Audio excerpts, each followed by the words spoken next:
आमच्या सर्व प्रेक्षकांना येशू ख्रिस्ताच्या रक्ताने आमची पापे धुतली गेली म्हणून आम्हाला तारणाची संधी मिळाली. सर्व काही प्रभूच्या कृपेने आहे. प्रभूकडून अशी कृपा आपल्याला कशी मिळाली? येशूच्या वधस्तंभावर चढवल्याने मानवजातीसाठी तारणाचे दार कसे उघडले जे आधीच मृत्यूच्या नियतीने नियत होते. ही देवाची योजना पूर्वनियोजित आणि युगांपूर्वी लपलेली होती. प्रेमातून बाहेर पडलेले देवाचे गुप्त शस्त्र येशू ख्रिस्त. फक्त बायबल्या आजच्या भागात देवाच्या प्रेमाच्या रहस्याचा उलगडा होईल. 1 करिंथकर 2:6-10. पण आम्ही देवाचे ज्ञान एका गूढ स्वरूपात बोलतो, ते गुप्त ज्ञान, जे देवाने युगानुयुगापूर्वी आपल्या गौरवासाठी पूर्वनिश्चित केले होते. काळ सुरू होण्यापूर्वी देवाला माहीत होते की आदाम आज्ञा मोडेल. या आज्ञा मोडल्यामुळे सर्व मानवजात मृत्यूच्या मार्गावर जाईल.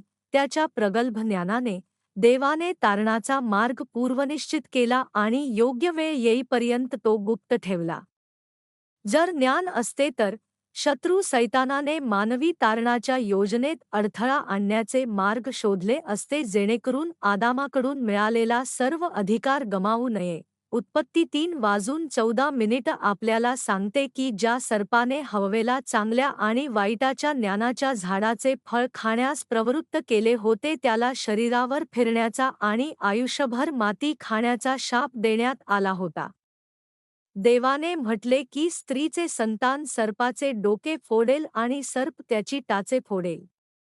सर्पाला चिथावणी देऊन शत्रू सैतान आणि सैतान यांना माहीत होते की स्त्रीचे संतान येशू जन्माला येईल आणि तो सर्पाला चिरडेल. म्हणूनच सैतानाने दुष्ट राजा हेरोदला बेथलेहेम परिसरातील 2 वर्षांच्या आणि त्यापेक्षा कमी वयाच्या सर्व मुलांना मारण्यास भाग पाडले. हे बाळ येशूला मारण्यासाठी होते. स्वप्नात प्रभूच्या एका दूताने योसेफला बाळ आणि मरिया यांना घेऊन इजिप्तला पळून जाण्यास सांगितले. राजा हेरोदच्या मृत्यूनंतर ते इस्रायल देशात परतले आणि गालिलमधील नासरेत शहरात राहिले. येशूने वयाच्या 30व्या वर्षी तारणहार म्हणून आपले ध्येय पूर्ण करण्यासाठी आणि जिवंत देवाची साक्ष देण्यासाठी तयारी केली आणि त्याचे सार्वजनिक जीवन सुरू केले. येशूने स्वर्गाच्या राज्याची सुवार्ता सांगितली, आजारी लोकांना बरे केले आणि भूते काढली. अनेकांनी त्याचे अनुसरण केले. जर येशूचा नाश झाला तर शत्रू सैतान आणि सैतान अनंतकाळ जगावर राज्य करतील अशी अपेक्षा होती. सैतानाने महायाजक, शास्त्री आणि परुषी यांना येशूला मारण्यासाठी एक वाईट योजना आखण्यास प्रवृत्त केले. शेवटी येशूला काट्यांचा मुकुट घालण्यात आला आणि त्याचे हातपाय वधस्तंभावर खिळण्यात आले. जरी स्त्रीचे संतान पूर्णपणे मारले गेले असले तरी देवाचे गुप्त भविष्य त्यात लपलेले होते. चला 1 करिंथकर 2:7-8 पाहूया. ते नोंदवते, पण आम्ही देवाचे ज्ञान गूढतेने बोलतो, ते गुप्त ज्ञान, जे देवाने युगानुयुगापूर्वी आपल्या गौरवासाठी पूर्वनिश्चित केले होते. ते ज्ञान जे या युगाच्या कोणत्याही शासकांना समजले नाही.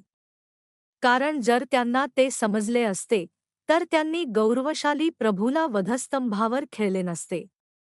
युगांपूर्वी नियोजित देवाचा एकुलता एक पुत्र येशू निर्दोष होता तरीही वधस्तंभावर खिळला गेला जेणेकरून मानवजातीच्या पापांची समस्या सोडवता येईल आणि तारणाचे दार उघडले जाईल.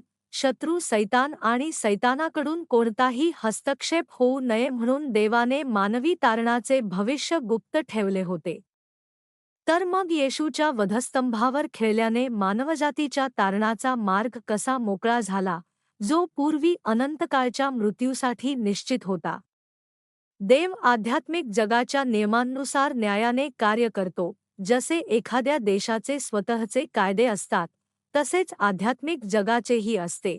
रोमकर 6:23 मध्ये पापाचे वेतन मृत्यू आहे या आध्यात्मिक नियमाची नोंद आहे. हा नियम स्पष्ट करतो की मृत्यू फक्त पाप्यांना लागू होतो. जेव्हा निर्दोष आणि पापरहित येशूला शत्रू सैतानाने आणि सैतानाच्या प्रेरणेने वधस्तंभावर खिळले तेव्हा ते आध्यात्मिक जगाच्या नियमांचे उल्लंघन होते.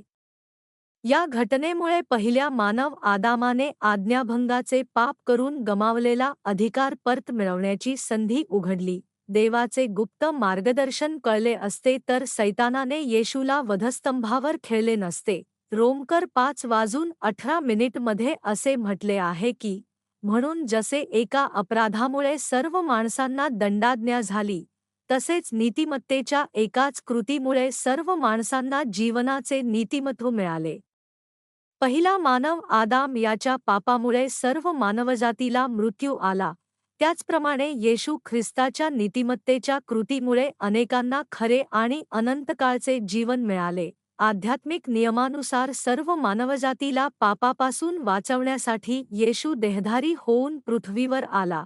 पवित्र आत्म्याने त्याला कुमारी मरियेच्या गर्भात घेतले जेणेकरून तो आदामाचा वंशज होऊ नये.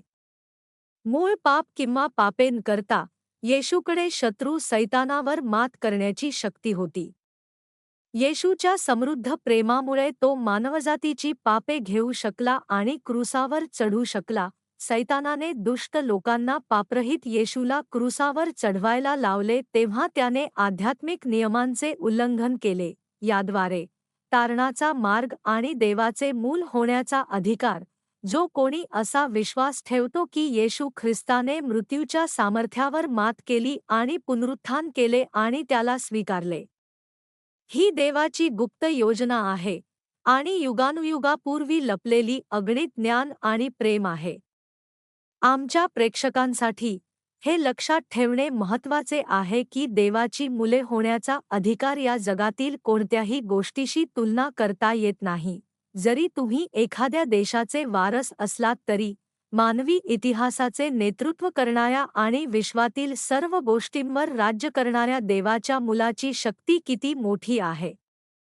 चर्चमध्ये असे ख्रिश्चन आहेत ज्यांनी येशू ख्रिस्ताला स्वीकारले आहे आणि पवित्र आत्मा प्राप्त केला आहे. संत देवाचे मूल म्हणून आहेत. चर्चचे सदस्य देखील आहेत जे फक्त येतात आणि जातात. ते नाममात्र ख्रिश्चन आहेत जे फक्त चर्चमध्ये जातात पण त्यांच्यात विश्वास नाही आणि त्यांना देवाच्या मुलाचा अधिकार आणि आशीर्वाद मिळू शकत नाही. जे ख्रिश्चन नाहीत ते जगिक लोकांपेक्षा वेगळे नाहीत म्हणून तुम्ही तुमचे हृदय उघडून येशू ख्रिस्ताला देवाचे मूल होण्यासाठी स्वीकारणे अत्यंत महत्त्वाचे आहे. योहान 4 मध्ये एका शोमरोनी स्त्रीने येशूला आपला तारणहार म्हणून स्वीकारल्याची आणि येशूवर विश्वास ठेवणाऱ्या इतर अनेक शोमरोनी लोकांना सुवार्ता सांगितल्याची नोंद आहे. येशूच्या काळात यहुदी लोक शोमरोनी लोकांशी संबंध ठेवत नव्हते आणि त्यांनी परराष्ट्रीय लोकांशी विवाह केल्यामुळे शोमरोनाच्या देशात प्रवेश करण्यास नकार दिला. जर शोमरोनातून जाण्याची गरज भासली तर यहुदी लोक वळून फिरत असत, पण येशूला स्वतःशी संबंध जोडण्याची पर्वा नव्हती. शोमरोनमधील सुखार शहरातून जाताना येशू एका विहिरीजवळ बसला आणि पाणी काढण्यासाठी आलेल्या एका शोमरोनी स्त्रीला म्हणाला, "मला पाणी दे." त्या काळात इस्रायेलमधील प्रवासी त्या प्रदेशाच्या परिस्थितीमुळे नेहमीच पाणी घेऊन जात असत. जरी त्यांच्याकडे पाणी संपले असते तरी येशूला त्याच्या शिष्यांना शहरात खरेदी करण्यासाठी गेलेल्या अन्नासोबत पाणी आणण्यासाठी थोडा वेळ थांबावे लागले असते.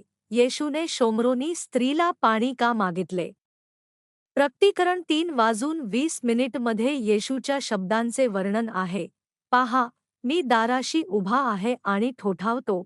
जर कोणी माझा आवाज ऐकून दार उघडले तर मी त्याच्याकडे आत येईन आणि त्याच्याबरोबर जेवीन आणि तो माझ्याबरोबर जेवीन." त्याचप्रमाणे येशूने सुवार्तेचा प्रसार करण्यासाठी शोमरोनी स्त्रीच्या हृदयावर ठोठावले. शेवटी त्या स्त्रीने शहरातील इतर अनेक शोमरोनी लोकांसह आपले हृदय उघडले आणि येशूला तारणहार म्हणून स्वीकारले. देव सुवार्तेचा प्रसार करणाऱ्याद्वारे लोकांच्या हृदयावर ठोठावत राहतो.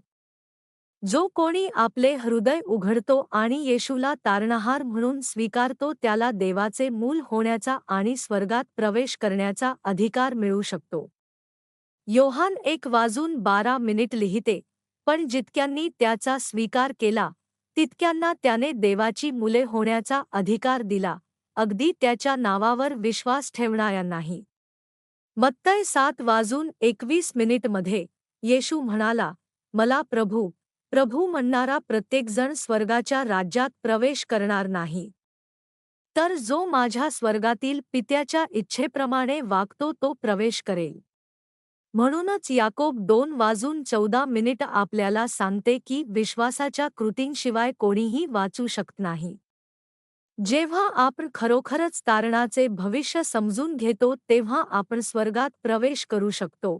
यामध्ये देवाने मानवजातीला निर्माण करण्याचे कारण, चांगल्या आणि वाईटाच्या ज्ञानाचे झाड लावणे आणि येशू हा एकमेव तारणहार असणे, तसेच तारण कसे मिळवायचे आणि देवाच्या इच्छेनुसार कसे वागायचे हे जाणून घेणे समाविष्ट आहे. फळ पाहून त्याची चव जाणून घेणे अशक्य आहे. हे जाणून घेण्यासाठी तुम्हाला फळ खावे लागेल. त्याचप्रमाणे विश्वासासोबत कृती असणे आणि क्रूसाच्या भविष्याची ख्या अर्थाने जाणीव असणे आणि येशू हा एकमेव तारणहार कसा बनला याचे ज्ञान असणे हे अस्पष्ट बौद्धिक ज्ञानाऐवजी महत्त्वाचे आहे. काळ सुरू होण्यापूर्वी प्रेमाच्या देवाने येशू ख्रिस्ताला मानवजातीला वाचवण्यासाठी पूर्वनियोजित केले होते, जे अन्यथा विनाशाच्या मार्गावर गेले असते. प्रेमळ देव प्रत्येक आत्म्याला विश्वापेक्षा अधिक मौल्यवान मानतो आणि प्रत्येकाला वाचवण्यासाठी अविरतपणे कार्य करतो. मला आशा आहे की तुम्ही देवाच्या प्रेमाचा आदर कराल, त्याच्या इच्छेनुसार जगाल आणि देवाचे मूल म्हणून आशीर्वादांचा आनंद घ्याल. मला तुमच्यासाठी प्रार्थना करू द्या.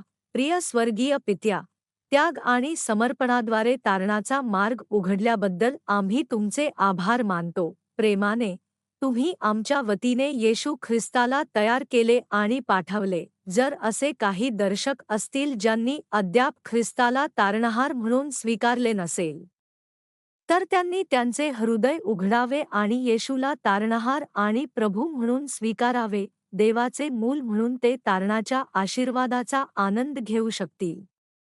ज्यांनी प्रभूला स्वीकारले आहे त्यांना देवाच्या इच्छेनुसारख्या विश्वासाने जगण्याचा आशीर्वाद देवो. कृपया त्यांना देवाची मुले म्हणून समृद्धीचा आनंद घेण्याचा अधिकार द्या. मी प्रभू येशू ख्रिस्ताच्या नावाने आभार मानतो आणि प्रार्थना करतो. आमेन.